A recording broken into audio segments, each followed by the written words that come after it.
Bismillahirrahmanirrahim. Assalamualaikum warahmatullahi wabarakatuh.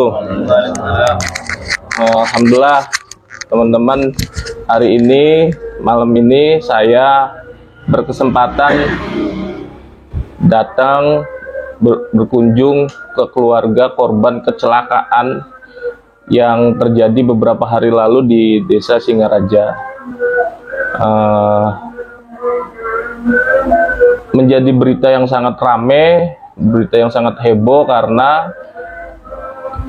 korban, ya ini almarhum Carita, kebetulan adalah orang Pondo, masyarakat Pondo, gitu kan. Dan korban kecelakaan itu disebabkan karena ditabrak atau diserempet tangki mobil BBM Pertamina, ya Bu ya, tangki mobil BBM Pertamina.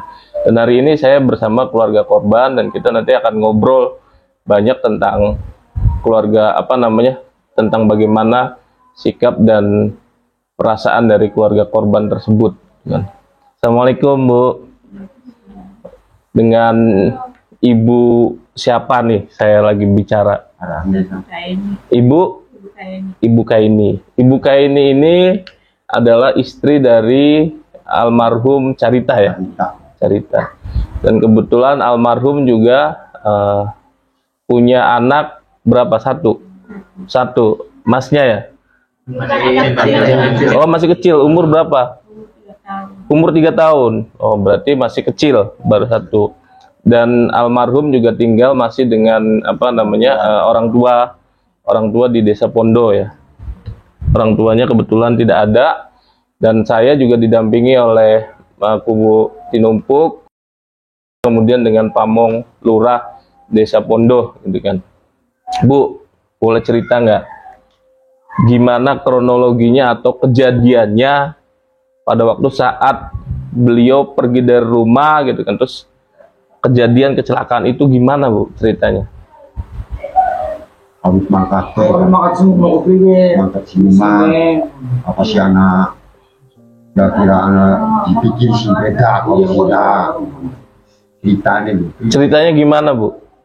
Ya biasa orang mau kerja tuh Pak, sama saya yang seru kayak ngomong satu mungkin itu saya makan ditungguin, terus dilihatin saya terus gini terus ada apa? Nggak ada apa-apa. Terus saya makan adalah dilihatin, dia mau pergi yang minta uang berapa, 10.000 aja. Jaga. Nah, almarhum kerjanya apa Bu? Pamit kerja tuh mau kemana? Kerja nyari kepiting. Oh, berarti kerjanya nyari kepiting, ya Bu. Berangkat jam berapa dari rumah Bu? Jam 5:30 itu udah pamitan. Nah, nyari kepitingnya di Empang, ya, daerah Song. Pamit 5:30. Terus habis itu kejadian jam berapa Bu? Jadi saya juga kurang tahu, dikasih tahu sama itu bapaknya, Mas Lia tuh. Oh. Katanya, kamu udah tahu nggak apa? Tanya suami kamu kecelakaan di mana? Di situ di Singaraja, di depan masjid. Nggak tahu nggak ada yang ngasih tahu. Kan saya kan kaget Pak. Betul. Nggak ada firasat, nggak ada apa. Betul. Setelah itu ibu langsung ke. Saya kan langsung itu Pak, bangunin anak, disuruh lihat. Enggak, itu suami saya. Terus ke sana, iya itu benar suami saya. Nah. Terus? Ya terus senang Pak, motornya baru beli. Oh, motor baru Bu. Nggih. Baru 1 minggu. Nggih. Biasanya juga pakai motor itu yang motor yang doyok. Nggih. Nah, setelah tahu kabar bahwa suami kecelakaan, terus ibu tahu kondisi suami bagaimana Bu? Apakah baik-baik saja gitu kan? Saya belum tahu. Belum tahu kondisinya. malah pingsan. Oh, langsung pingsan Ibu ya. Terus Lihat aja nggak boleh. nggak boleh. Terus setelah itu dinyatakan meninggal. Dinyatakan meninggal. Kayak shock. Kayak Mm-mm. tahu kayaknya nggak itu kayaknya masih ada di sana di kerja. Iya. Masih belum percaya ya Bu ya. Ada firasat nggak Bu sebelum kejadian itu? Nggak ada. Ibu ada firasat nggak? Nggak ada. Berarti baik-baik aja ya kondisinya ya. Kondisinya baik-baik aja, terus kemudian suami kecelakaan pada waktu pagi hari, kalau nggak salah jam 8 itu kejadiannya. Jam 8 dini hari. Setelah itu ibu langsung ke lokasi enggak? Enggak. Ibu di sini. Oh, masnya yang ke sana. Terus masnya nyampein ke ibu gimana pada waktu saat tahu bahwa bapak udah nggak ada itu? Saya nyampein benar bos almarhum Meninggal. Langsung ke setempat ibu ya. Dan ibu langsung shock. Berarti ibu nggak sempat ngelihat ke sana ya? Nah, pada waktu saat kamu ngelihat kondisinya gimana almarhum? Polisi sangat Mengenaskan. Apanya? Misalnya tangannya atau badannya atau kepalanya pecah gitu. Pas saya lihat tangan kiri udah putus. Tangan kiri udah putus. Putus tapi nggak putus lepas. Kayak Tulang patah. Sama di sini Kepala pecah. Kepala udah pecah. Berarti udah berlumur darah di situ ya. Berarti almarhum meninggal di tempat pada waktu saat kejadian. Nah, terus kamu nanya-nanya nggak apa penyebab dari almarhum itu jatuh dan pada akhirnya meninggal di tempat itu? Nggak sempat sih, soalnya panik sendiri. Nggak sempat ya. Nah, terus Sendiri. taunya ibu tahu penyebab kecelakaannya apa? Yang ibu tahu? Nggak tahu juga. Nggak tahu. pingsan, Pak. Ibu pingsan. Pingsan. Baru kali ini sadar. Bahkan dia kan punya anak juga, laki, sama orang tua. Ketemu lagi, ya nangis lagi, pingsan lagi. Oh, gitu. Penyebab kecelakaan almarhum itu karena dilindas oleh mobil tangki Pertamina ya, sehingga menyebabkan kepalanya pecah dan tangannya hampir patah ya, putus dan meninggal di lokasi ya, seperti itu. Dan sejauh ini Bu, ada etikat baiknya dari pihak Pertamina kepada keluarga ibu? Ya datang gitu kan, kemudian mengakui kesalahannya. Iya, dia katanya enggak, itu dia katanya enggak nyerempet ya. Kalau tahu nyerempet sih dia pasti berhenti. Oh gitu. Ada bekasnya. Jadi nggak berasa Dia katanya. Nggak berasa nyerempet. ya kalimat dia gitu. Oh, supirnya yang datang ke sini. Perwakilan. Siapa orang Pertaminanya Bu yang datang ke sini? Ingat nggak namanya siapa? Pak Lurah itu Dadang siapa? Oh, Pak Dadang. Dia di bagian apa? Ada pernyataannya. Coba saya lihat pernyataannya. Jadi pihak Pertamina tidak mengakui bahwa itu adalah diserempet oleh mobil Pertamina. Tidak mengakui. Kalau diserempet sih dia pasti berhenti. Oh gitu. Bilangnya gitu. Oke, baik. Jadi pihak Pertamina dalam hal ini tidak mengakui bahwa korban itu diserempet oleh mobil tangki Pertamina ya. Padahal penjelasan dari pihak kepolisian tadi yang disampaikan oleh putra almarhum bahwa pihak polisi menyatakan bahwa kejadian ini diserempet oleh pihak Pertamina Bu ya. Tangki Pertamina Bu ya. Seperti itu. Polisi udah datang ke sini Pak. Menjelaskan nggak ke keluarga korban? Pihak polisi Pak Lurah pun yang tahu. datang ke sini? Belum ada. Tapi oh gitu.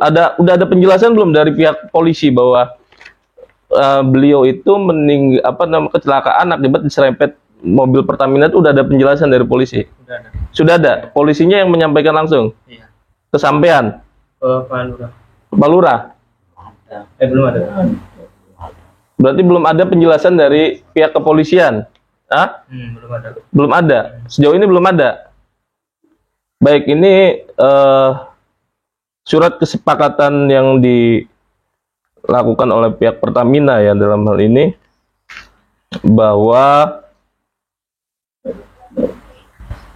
ini surat kesepakatannya, tetapi di lain sisi pihak Pertamina tidak mengakui bahwa tangki Pertamina itu menyerempet almarhum ya, korban pada waktu saat mengendarai sepeda motor. Memberi santunan seenaknya saja. Dikasih 5 juta. Terus nggak ada obrolan lagi? Nggak ada. Katanya ya itu sepihak gitu katanya. Ya nggak sepihak, dianya pengennya sendiri kan ngasih segitu. Nggak, itu nggak apa. Ini anaknya. Oh, ini anaknya. Sini nak. Saparan sini. Aldi. Ya susah lihatnya tuh, kalau lihat anaknya. Pagi bapak nggak pulang-pulang. Oh gitu. Oh. Jadi ini. Bapak mandinya di mana? Enggak. Ya sayang sama anaknya. Enggak.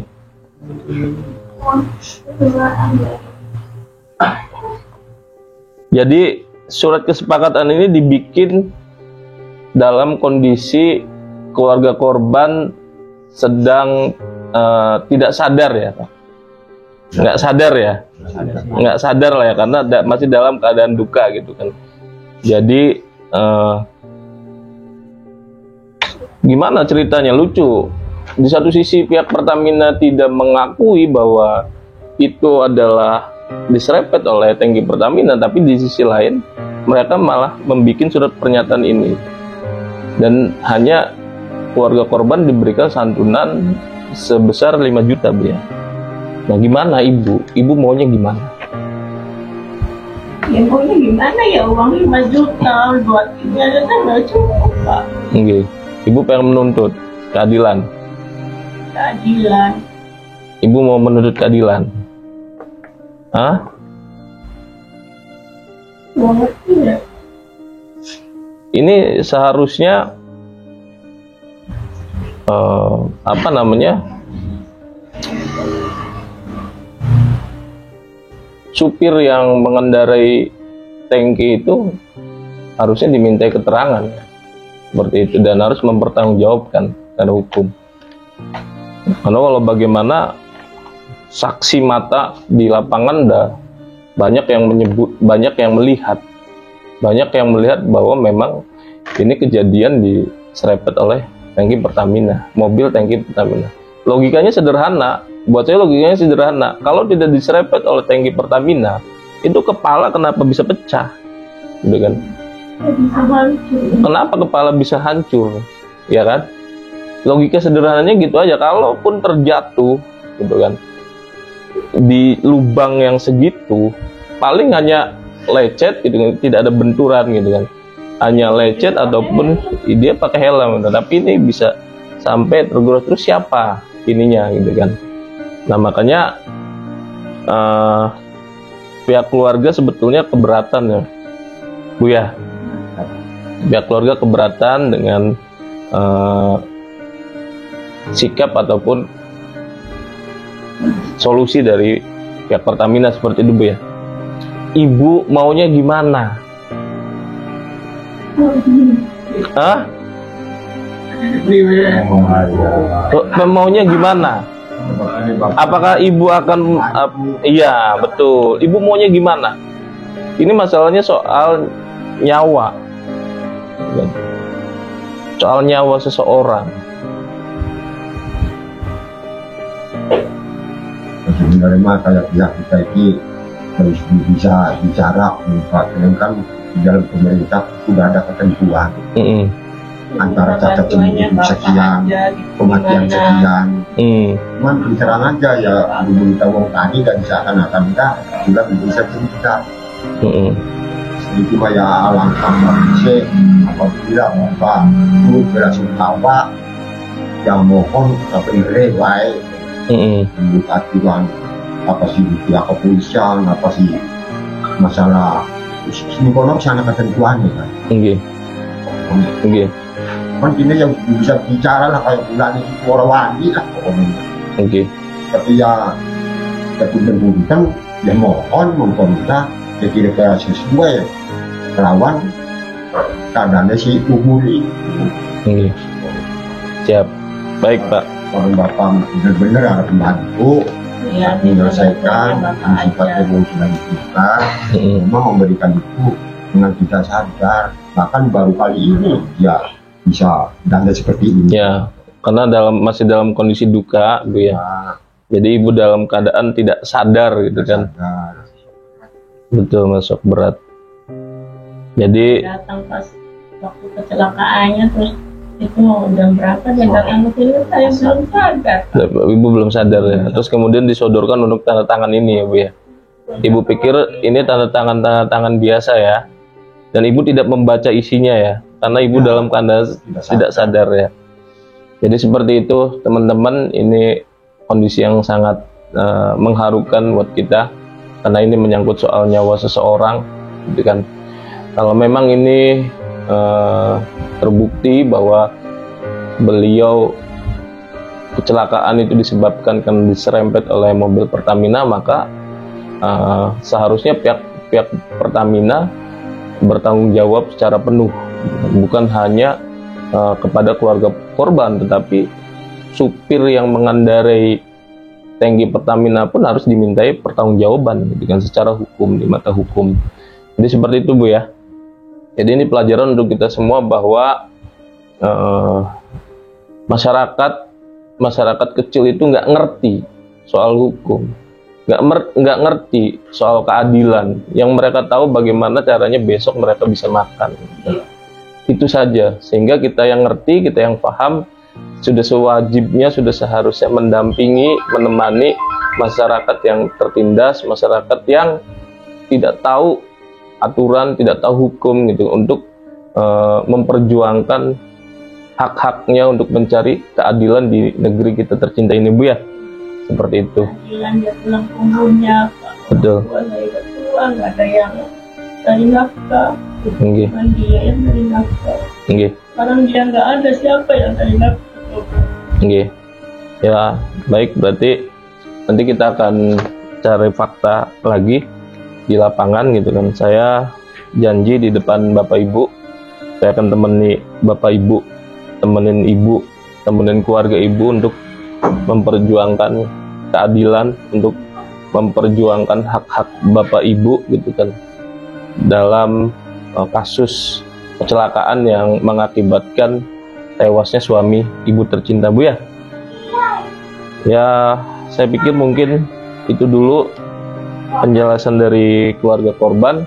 Nanti kita akan sambung di di ini berikutnya ya, bagaimana kelanjutan kisah selanjutnya gitu kan, keluarga korban dalam memperjuangkan keadilan dan hak-haknya dalam tragedi kecelakaan yang menimpa suami tercinta Ibu ya. Terima kasih, sampai jumpa besok, kita akan dampingi keluarga korban. Wassalamualaikum warahmatullahi wabarakatuh.